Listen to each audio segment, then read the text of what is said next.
qual é a origem, qual é a ideia dessa apresentação? Obviamente, a maior parte de vocês sabe que a gente está com o programa novo no segundo semestre, e essa apresentação tem a ver com o programa que, por sua vez, tem muito a ver com um contexto de negócio. Falamos muito de transformação digital, falamos muito de estratégia de dados, da capacidade da empresa ter acesso a informações que até então não estavam disponíveis. E uma consequência natural desse processo é um rearranjo de responsabilidades nos postos de trabalho. A gente tem acompanhado esse movimento, a gente tem acompanhado algumas pesquisas e eu vou trazer como gancho uma mudança na expectativa das organizações em relação aos seus colaboradores e, consequentemente, uma importância crescente na capacidade de se tomar decisões. Tá? Quando a gente olha para uma das organizações que mais estudam, mais pesquisam o impacto no ambiente de trabalho nas próximas décadas, aparece o Fórum Econômico Mundial. Se vocês... Deixa eu abrir aqui minha caneta. Se vocês quiserem fazer uma busca,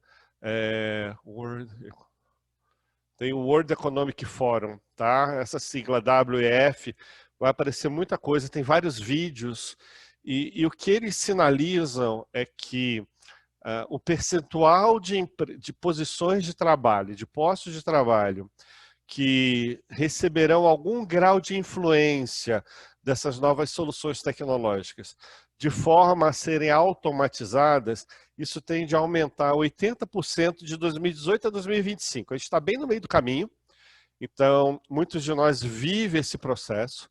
Então, uma automação ou digitalização de postos de trabalho, de funções em customer service, na área de transporte, em finanças, em marketing, em compras, procurement como um todo, em recursos humanos. Tá?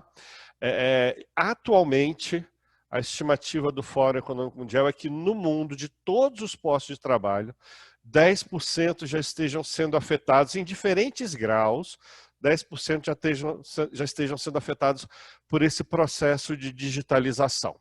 É lógico que existem alguns setores, alguns segmentos, algumas funções que são afetados mais diretamente.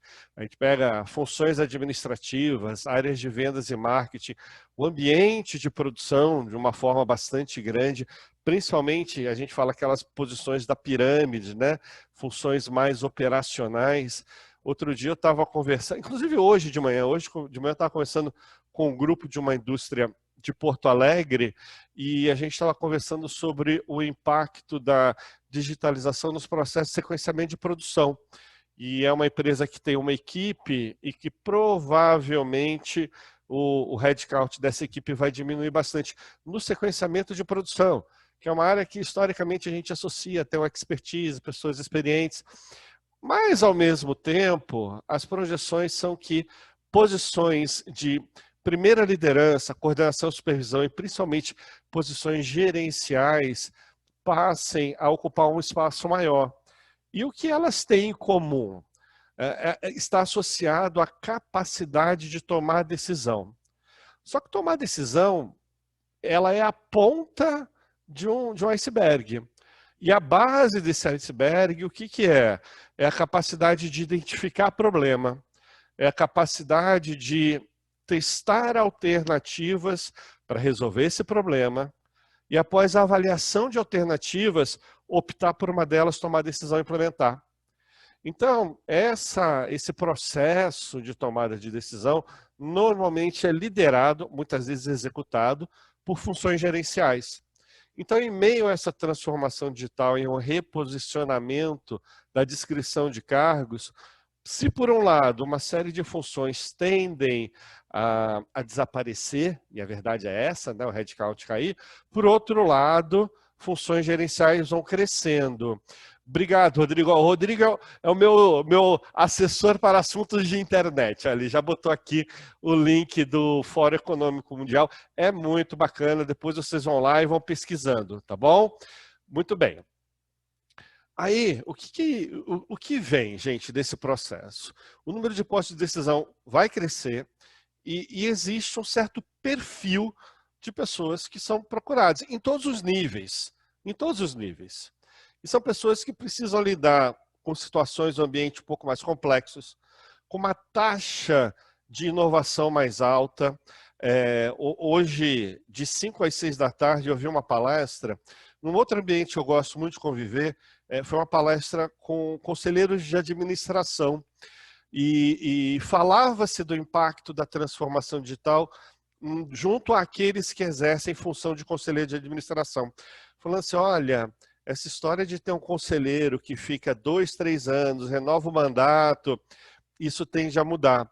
Já se fala de estruturas de conselho de administração mais enxuta e mais apoiada nos comitês.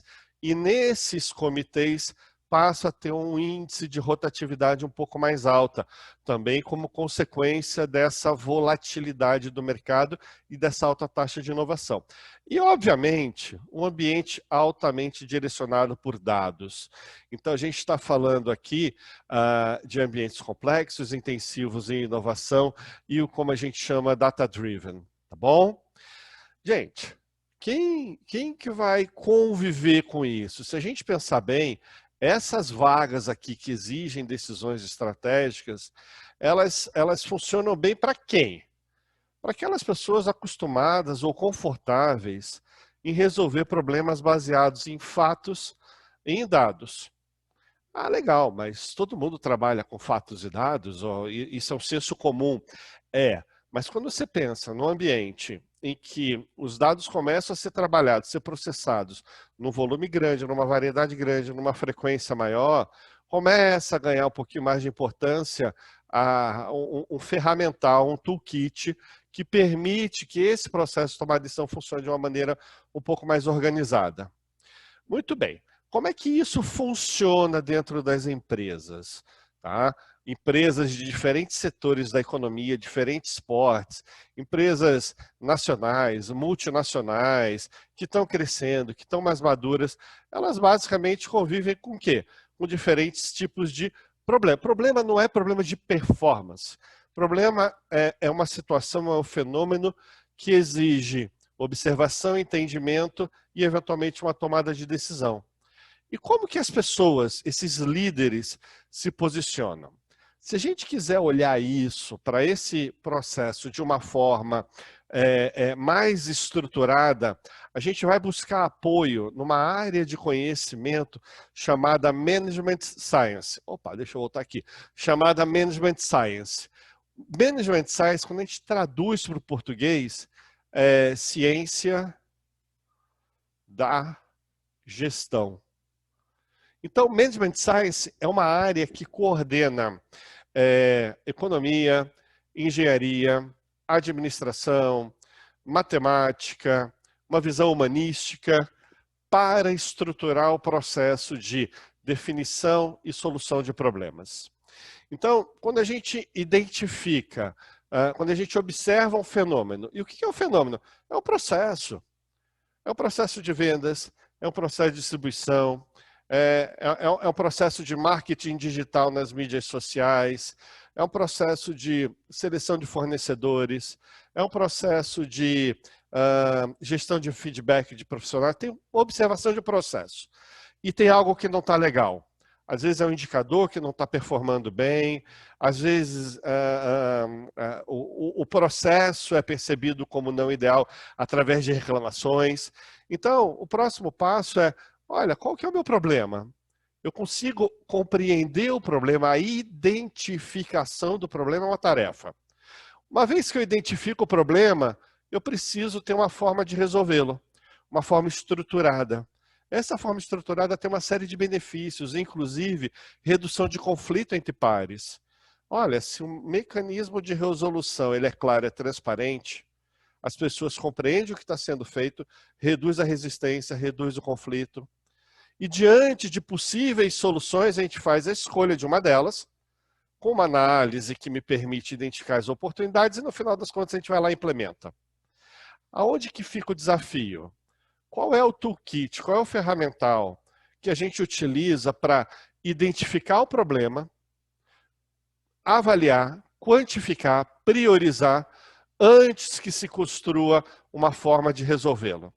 E é aqui que entra esse conteúdo de práticas que a gente chama de Management Science, ou ciência da gestão. Tá? Existem várias ferramentas, então a gente vai olhar aqui do lado, tá? Elas são agrupadas. Lembra um pouco o ambiente de matemática, mas não é. Vocês vão ver que o gestor que usa o ferramental de Management Science, ele não precisa ser um matemático, ele não pode ter medo de matemática, mas ele precisa ter um raciocínio lógico e saber onde buscar a melhor estruturação de problemas. Quem é a referência nisso? Também fica a dica para vocês. Tem o Decision Science Institute. O Decision Science Institute é um órgão formado por profissionais que tem como grande objetivo melhorar o processo gerencial. Então, o foco é o processo gerencial de tomada de decisões. O DSI, eu sou membro do DSI, eu sou associado do DSI, tá? Ele fica em Houston, mas ele é meio hospedado na Universidade de Houston. É uma entidade sem fins lucrativos, internacional, global, e que estuda boas práticas de tomada de decisão no ambiente empresarial. E ele tem uma visão humanística, ou seja, eu estou olhando tanto para o lado de processos e sistemas, como para o lado de pessoas, tá ok? Deixa eu dar um exemplo aqui para vocês. Tá? Um problema, eu vou passar aqui talvez uns 10 exemplos, uns 10 problemas diferentes que podem aparecer numa empresa, para a gente entender que a forma de resolver pode variar bastante. Então imagina o seguinte, tem uma organização que está trabalhando, tem um portfólio na mão de 6 novos projetos de pesquisa. Cada projeto de pesquisa vai lançar um novo produto. Então a gente tem o produto 1, cujo custo de desenvolvimento desse projeto é de R$500 mil e envolve um staff de 11 pesquisadores. E ele tem um valor presente líquido no primeiro ano, por exemplo, de operação, de R$650 mil. Tá? Vamos botar em reais aqui. Olha, se eu olho para o meu projeto 6, eu preciso de um grupo de pesquisadores bem maior. Ah, mas olha, eu tenho um retorno também maior. Como é que eu vou encarar essa situação? Primeiro eu preciso identificar minhas restrições. Olha, eu tenho uma limitação de orçamento. Eu tenho R$1.700.000 para fazer o desenvolvimento e um time de 35 pesquisadores. Eu sei que os projetos 4 e 5 estão conectados, se faz um tem que fazer o outro. Se a gente fizer o projeto 2 e o 3, necessariamente a gente tem que fazer o projeto 4. Por questão de orçamento, ou eu faço o projeto 1, ou o projeto 4, ou o projeto 5, mas também por uma questão de estratégia, eu faço ou o 3, ou o 4, ou o 5 necessariamente. Como é que a gente organiza, busca um método, uma metodologia para chegar à conclusão que essa empresa precisa de fato fazer os projetos 2, 3 e 4? É o que vai dar o melhor retorno sobre investimento, considerando todas as restrições. Ah, eu vou buscar ajuda. Lembra aquela caixa de ferramentas? Eu vou buscar ajuda no compartimento. Ah, é um compartimento chamado programação linear. Não tem nada a ver com programação de programar, de escrever código. Não, são problemas que são resolvidos através de equações lineares. Falei, Alexandre, você está me enrolando. Você vai dizer que a gente vai ter que aprender matemática. Não, um bom gestor, um bom tomador de decisões, precisa ter uma noção de matemática. Mas ele não precisa saber as técnicas de programação linear. Mas ele tem que identificar que o problema tem essa ou aquela característica para conseguir seguir o caminho certo para resolver. Ah, então, peraí. Esses profissionais, tomadores de decisão, que ocupam e ocuparão cada vez mais essas vagas mais associadas à identificação de problemas, eles precisam ser intelectualmente curiosos. Precisa ter o desejo de aprender. Não estou falando que tem aqui, tem que ter um QI alto, um QI baixo, nada disso. Mas precisa ter uma curiosidade, precisa ter aquela vontade de falar assim, espera aí, como que eu olho para uma situação e digo, eu vou resolver da maneira A ou da maneira B ou da maneira C?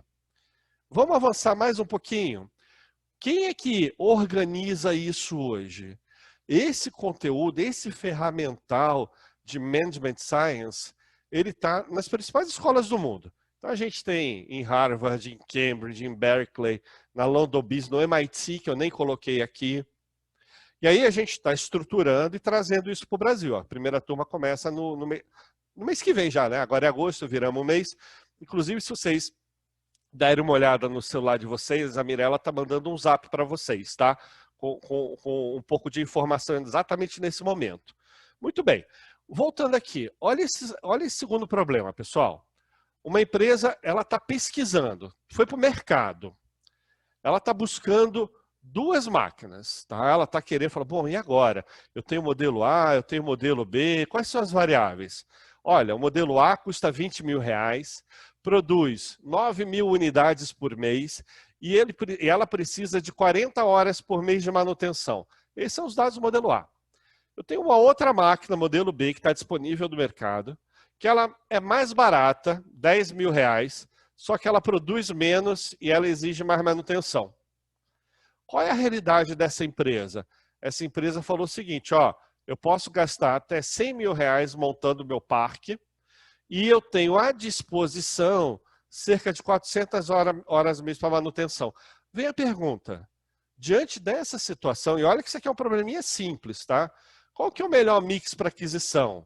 De novo, nos valendo daquele tipo de solução que está num grupo chamado programação linear, que tem vários tipos. Tem programação linear inteira, programação linear mista, programação linear binária.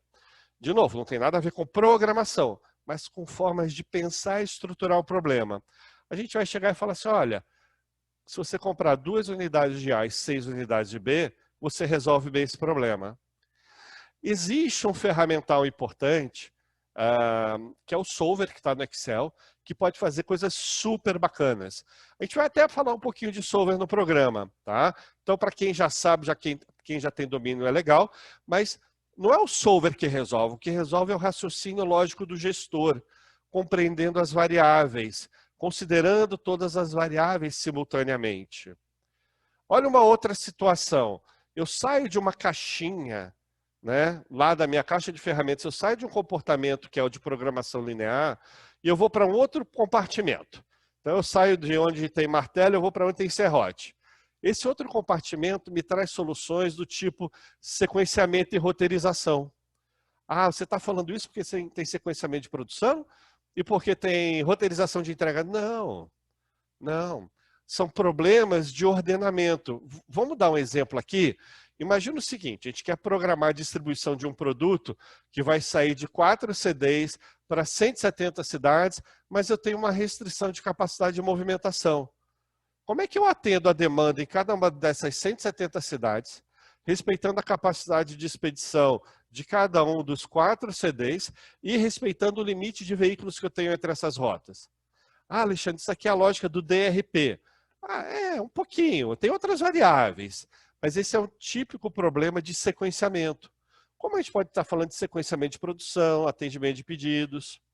Existem alguns problemas que buscam você minimizar a rota, você encontrar o menor caminho de rota. Então, são problemas resolvidos com o ferramental desse outro compartimento da nossa caixinha de ferramentas. Ah, tem problemas do tipo forecast. Eu posso chegar e falar assim, Alexandre, qual é a previsão de demanda? Pô, mas isso aqui é meio bobo, né? Isso aqui é meio básico, mas espera aí. Qual é a previsão de demanda baseada no planejador? Se eu tenho diferentes planejadores que se alternam no plano de demanda, eu consigo enxergar qual é o bias de cada um deles nesse processo? Esse é o tipo do problema que, naturalmente, eu vou querer uma abordagem mais clássica, que a gente chama com séries temporais. Mas, gente, no nosso curso a gente vai discutir bastante o quê? O efeito de aprendizagem de máquina. Eu sei que tem 1 ou 2 colegas que estão aqui participando desse nosso bate-papo que fizeram o curso de transformação digital na supply chain, né? E a gente fala, como os algoritmos de machine learning criam modelos de predição. E é isso. Atualmente, essa caixa de ferramentas Forecast no Management Science, ele trabalha com modelos de predição. Mais para frente, quando a gente fala de filas e simulações, são modelos de prescrição. Só que não é só isso. Imagina o seguinte, eu faço uma previsão de acidentes por turno de trabalho nos próximos meses. Ah, é acidente zero. Tem vários ambientes de trabalho que está longe de ser ambiente zero. Eu quero fazer uma estimativa. Qual é o risco de ter acidente? São técnicas de previsão diferentes. Então, quando a gente pensa em forecast, não é previsão de demanda de produto acabado. Imagina o seguinte, baseado no seu histórico, quantos turnos de produção a gente tem que programar para entregar um determinado volume e qual é a confiabilidade dessa previsão? Não é erro. Erro é quando você prevê e fala, eu acertei tantos por cento, errei tantos por cento. Qual é a confiabilidade? Ou seja, qual é a probabilidade desse forecast acontecer dentro de uma faixa?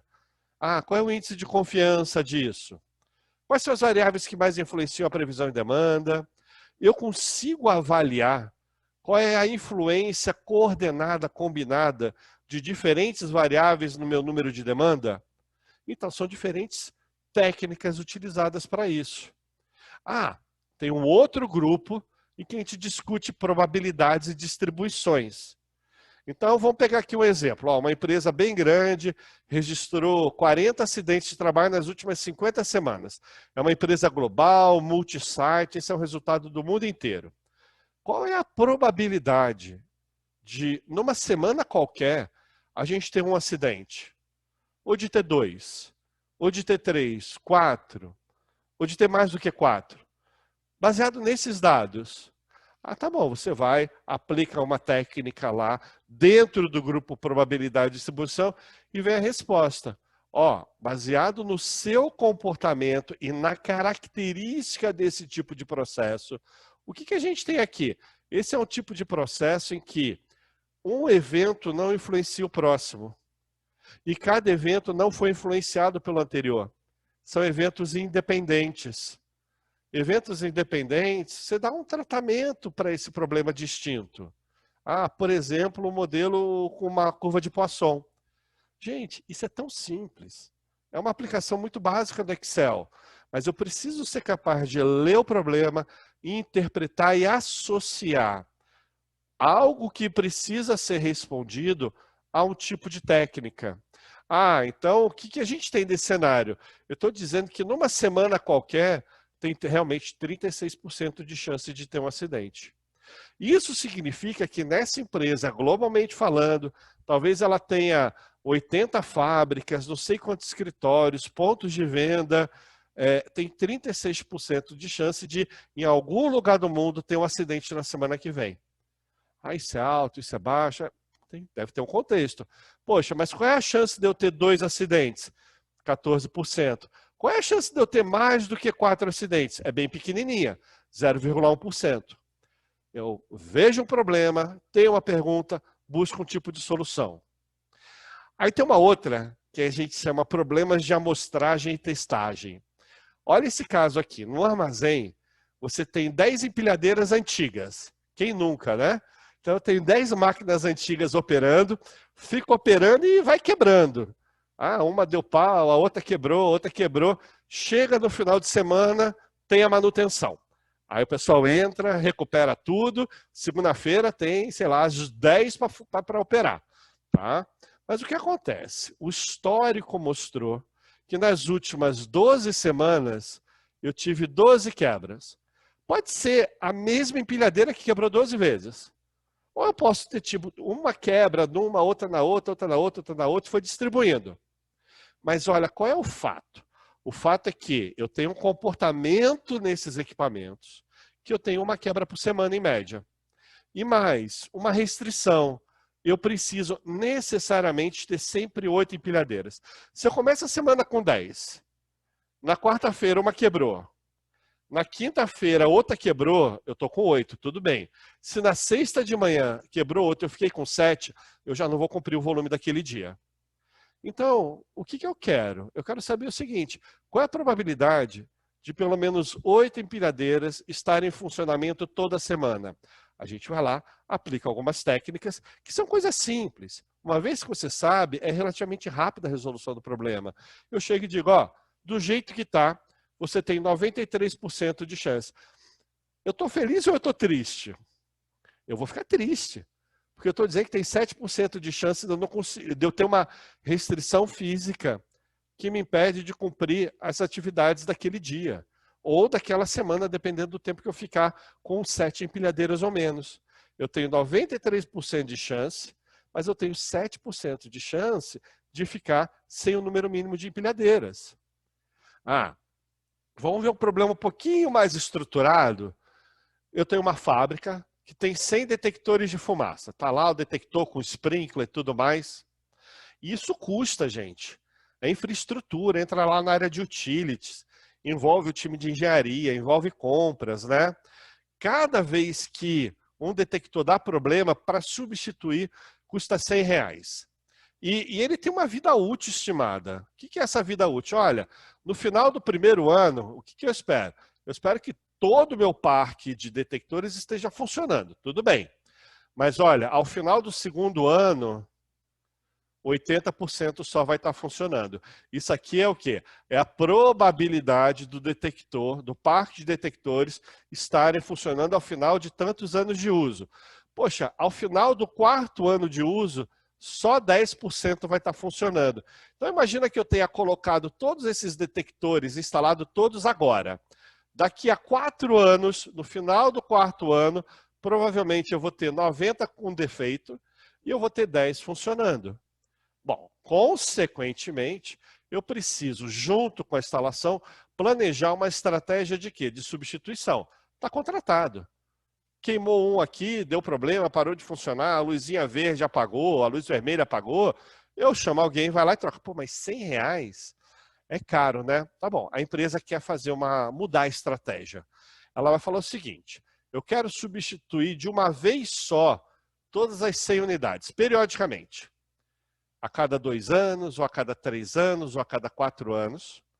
No meio do caminho, eu quero fazer uma manutenção.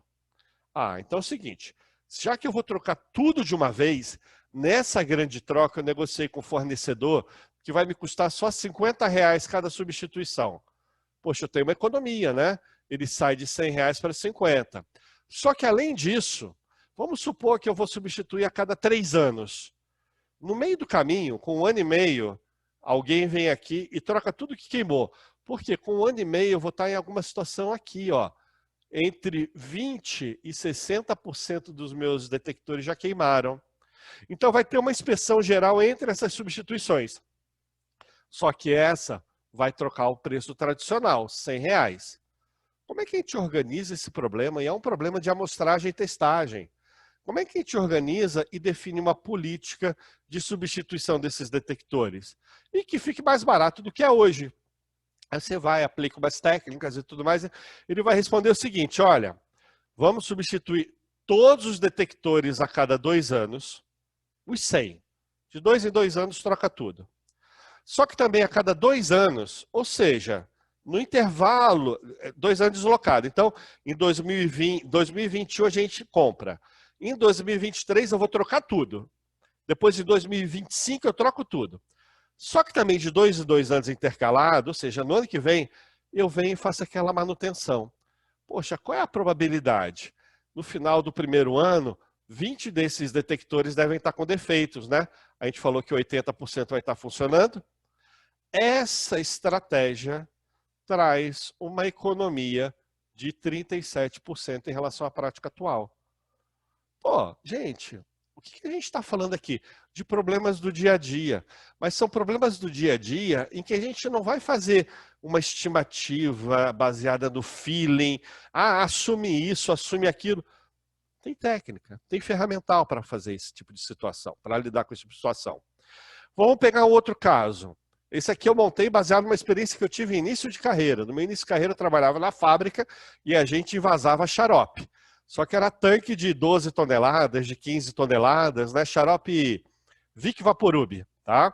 Então tá bom. Uma fábrica de xarope considera que 15 mil unidades do produto serão preparadas a partir de cada lote produzido.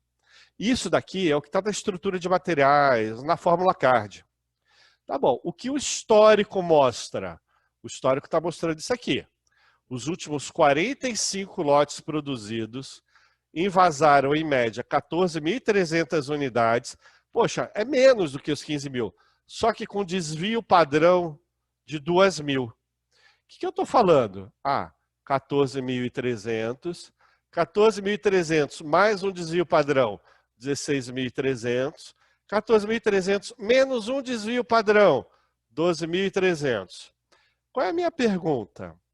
A premissa da produção de que o lote entrega 15 mil, ela é válida? E mais, ela é válida com o nível de significância, ou seja, com uma probabilidade de ocorrer sempre alta. Nível de significância de 5% quer dizer que eu tenho uma probabilidade de acontecer sempre de 95%. Sim ou não? Quando a gente olha só para isso, a gente vai dizer que sim. Olha, apesar da média ser 4.300, está oscilando. Quando você aplica um método, e aqui é um teste de hipótese, é uma outra caixa de ferramentas do Management Science, ele simplesmente vai dizer não. Você não pode utilizar a premissa de que o lote de xaropes vai te entregar 15 mil. De jeito nenhum. Mas entrega quanto? Aí é uma outra pergunta. Mas já desarmou aquela premissa do planejador. Ele faz um lote e acha que vem 15 mil. Não vem. Vem menos. Tá? Aí vamos lá. A gente contratou um consultor.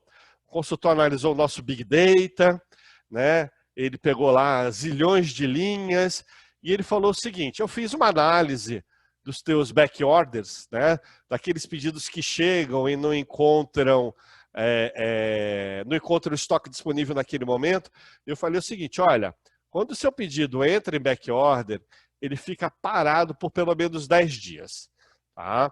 E mais do que isso, a média histórica é de um desvio padrão de 3 dias. Ou seja, depois de analisar toda uma base de dados, vamos supor que ele olhou lá um histórico de alguns anos, 1 milhão de pedidos, ele olhou 50 mil pedidos que tiveram algum grau de backorder, estudou, usou lá hoje está na moda, né? Usou o Python para fazer uma análise através de um modelo descritivo, e o consultor simplesmente falou isso aqui, ó.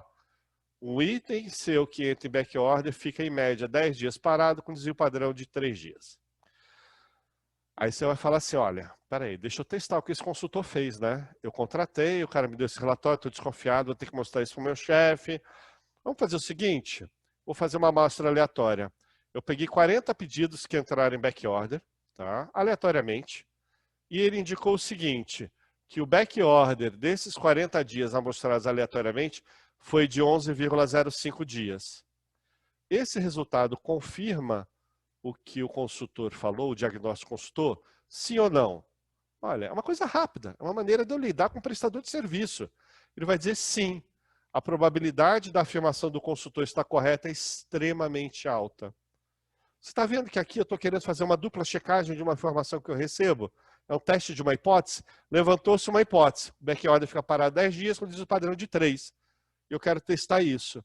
É diferente daquele problema que a gente resolveu com a programação linear, ou com o de distribuição, por exemplo, aquela questão do número de acidentes por semana, ou o problema de sequenciamento. São problemas diferentes que a gente precisa olhar e falar, ó, esse problema eu vou resolver com aquela ferramenta, esse com aquela outra, esse com aquela outra. Tá acabando, pessoal. Mais uns 2 exemplos aqui. Tá? Imagina que a sua empresa vai lançar um novo produto. E aí, o sucesso dele depende muito da previsão do comportamento da economia. Se o nível da atividade econômica, aqui, se o nível da atividade econômica estiver baixo, tem produto que vai performar melhor, mas tem produto que vai performar pior. Sabe aquele produto que vende bem na recessão e o outro que vende bem quando as famílias estão com mais dinheiro? É mais ou menos isso. Então, eu preciso ver se o meu cenário projetado é de atividade econômica baixa, atividade econômica moderada ou atividade econômica alta. E a gente tem 3 produtos. O produto 1, o produto 2 e o produto 3. A gente tem que escolher qual vai lançar. Só que tem um time na minha empresa, que é o time de Go-to-Market.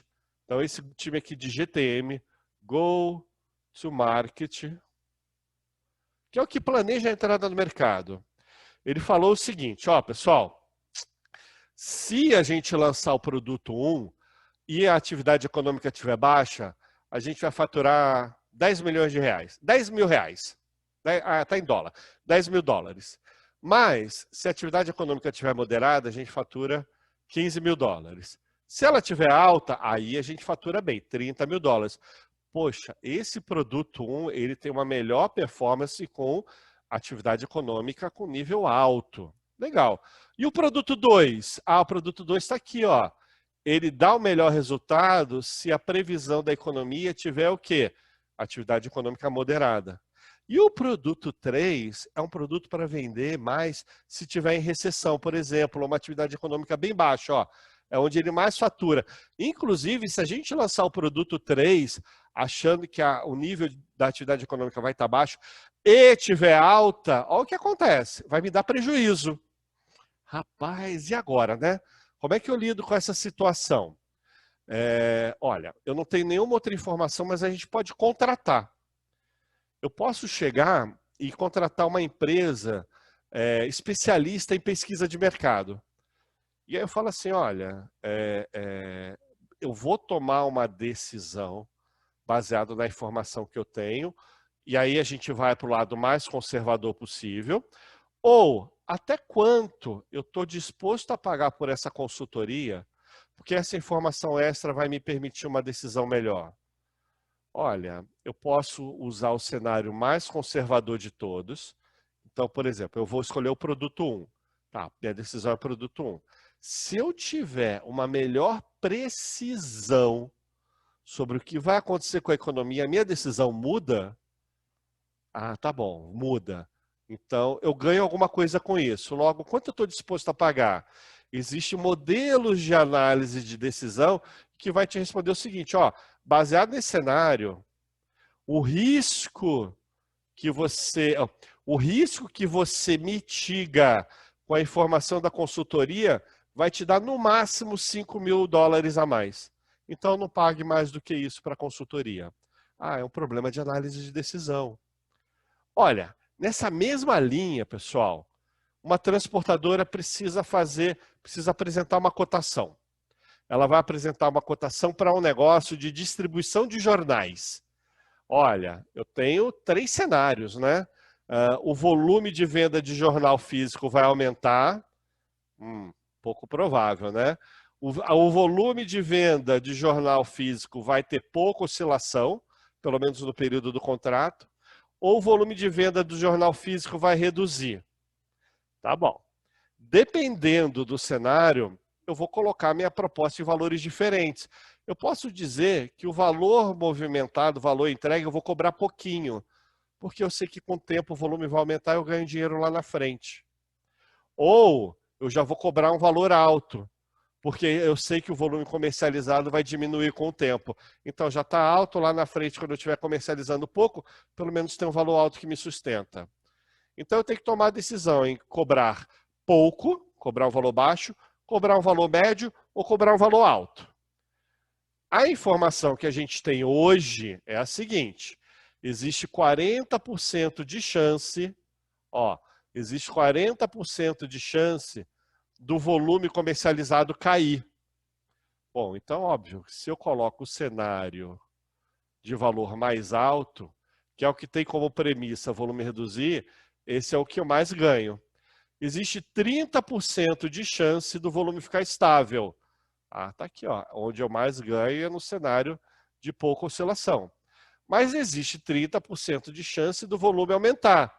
Tá bom, se o volume aumentar, a proposta onde eu mais ganho se o volume aumentar é essa daqui, ó. O volume aumentaria.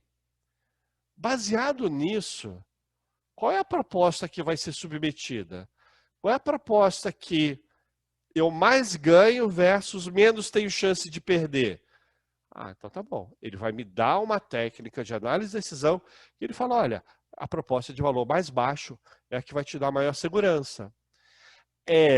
Mas veja bem, esses números de probabilidade do mercado crescer vendas, ficar estável, diminuir, foi uma decisão nossa interna.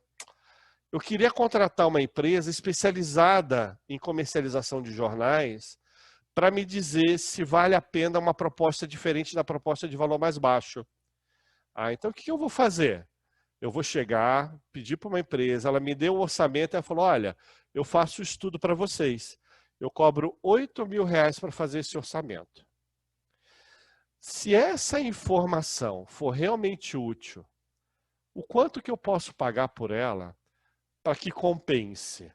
Com o estudo, a transportadora ela quer o quê? Avaliar se ela vai submeter a proposta de valor mais baixo ou vai se substituir por uma das outras para ganhar mais dinheiro. Só que o que ela vai ganhar mais não pode ser menos do que ela vai pagar para essa empresa de consultoria. A pergunta é, por R$8.000 o serviço deve ser contratado? Aí você entra lá com uma técnica de análise de decisão, ele vai dizer, olha, não deve. Só se o valor desse serviço de consultoria fosse inferior a R$4.700. E aí, pessoal, isso aqui é só uma parte. Você tem modelos que entram no compartimento de decisões financeiras, de gestão de estoques, de gestão de projetos, de filas e simulações.